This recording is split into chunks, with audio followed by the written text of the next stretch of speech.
if he's the only power forward, who should you go for now? Any power forward that's available.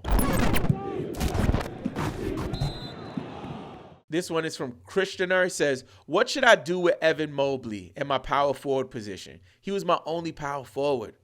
So who should I go for now? Merry Christmas. Merry Christmas to you. Again, this would help if I could see your team, if you could do a screen share on the Did It app and I can look and see what's happening. But if he's the only power forward, who should you go for now? Any power forward that's available, right? You need to find out who is the most, highly sought after waiver wire asset and go after that person. I talked about Trace Jackson Davis earlier today. He's somebody who has power forward and center eligibility, so that's somebody you could consider. And then the last one, I really like this question. This came in last night, I think. This one is from Lost with the Most. Says, how many players from one team is too many? I love this question. That's like my fantasy basketball nerddom coming out, right? Like super geeky nerd stuff. Like how many players from the same team should you have on your fantasy basketball team? So this is my philosophy, right?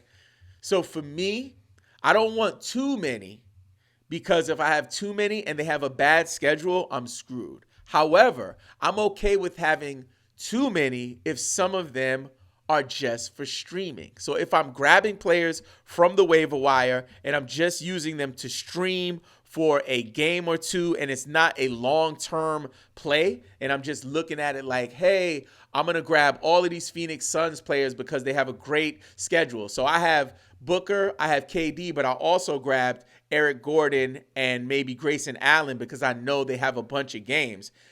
If I'm going to be able to drop those other two guys, I think it's good to have two. But generally, I don't like to have more than two top tier players from the same team because that could actually benefit you if they have a great schedule, especially if you're looking way ahead into the playoffs to think about what your fantasy playoffs look like. If you have, let's say, Booker and KD and they have 4 games in the first week of the playoffs and all of those games are quality games, you might have came up and just walked through your first round. So it's definitely something you want to be mindful of in terms of the level of the player, but ultimately